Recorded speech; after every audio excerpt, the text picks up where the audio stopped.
आप एक नहीं अनेक बार पढ़ लो अपने आप श्रीमद् भागवत को, समझ में नहीं आएगा कि भागवत में है क्या है। लेकिन किसी श्रेष्ठ महापुरुष का आश्रय मिले तो वो सब बताएं कि इसमें होता क्या है। जो लिखा भागवत में अक्षरशः सच है, लेकिन उसे समझने के लिए किसी महापुरुष का आश्रय लेना पड़ेगा। हम एक कथा प्रायः सुनाते हैं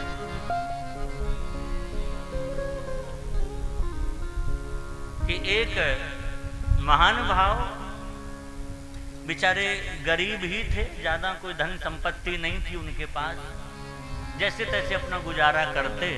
एक बार गंगा स्नान करने गए।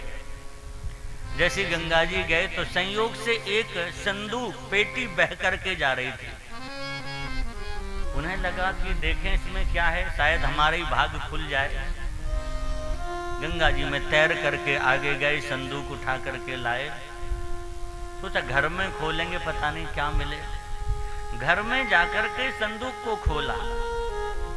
उस संदूक के अंदर एक और छोटी सी पेटी निकली। अब तो और उत्सुकता बड़ी, पता नहीं क्या होगा।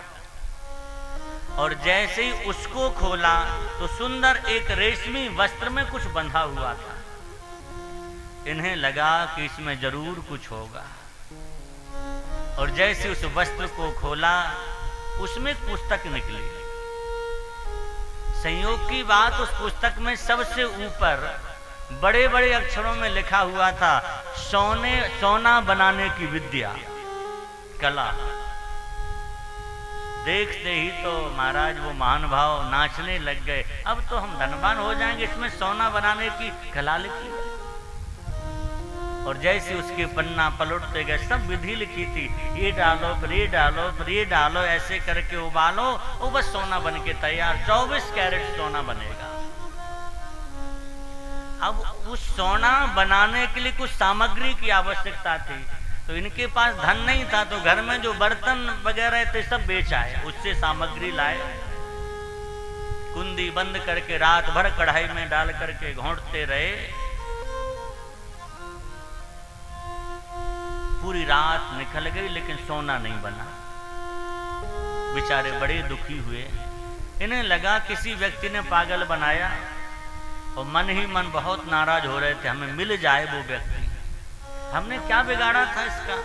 जो कुछ बर्तन आदि थे भोजन आदि के लिए वो भी चले गए हमारे, इसे क्या मिल गया किसी को पागल बनाने में? ऐसा सवेरे सवेरे विचार कर ही रहे थे, उसी समय एक महात्मा आके इनके दरवाजे को खटखटाए। सवेरे सवेरे संत जी का दर्शन हुआ, महात्मा को देखा। कैसे पधारे? बोले बहुत तेज भूख लगी। महात्मा ने कहा भोजन कराओ। इन्होंने कहा भोजन की क्या चले, यहाँ बर्तन भी नहीं है। अरे बोले भाई कोई साधु आए तो घर में जल तो पिलाओ, लेके तो चलो। अंदर लेके गए, एक आसन पर बिठाया, सामने वो संदूक रखी थी। महात्मा ने जैसे ही देखा बोले ये बताओ ये संदूक तुम्हारे पास कहाँ से आई? उस व्यक्ति ने कहा आप जानते हैं इसके बारे में? महात्मा बोले इसके अंदर एक और पेटी मिली होगी। फिर बोले उसके अंदर एक पुस्तक मिली होगी। मिली, उसमें लिखा होगा सोना बनाने की विद्या लिखा था। आपको कैसे पता? महात्मा बोले वो हमने ही बहाई थी। अब वो संत जी से कुछ कह तो नहीं सका, लेकिन बोला बाबा ये बताओ आपका मैंने क्या बिगाड़ा था, अथवा किसी और ने? आपने झूठ क्यों लिखा उसमें?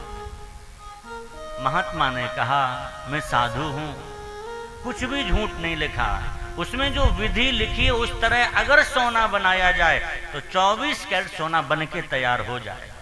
और महात्मा ने कहा मैंने कई बार बनाया, जो आता कि बाबा सोना बना दो हमारे लिए, हम परेशान थे, हमने बंद करके बहा दी पुस्तक।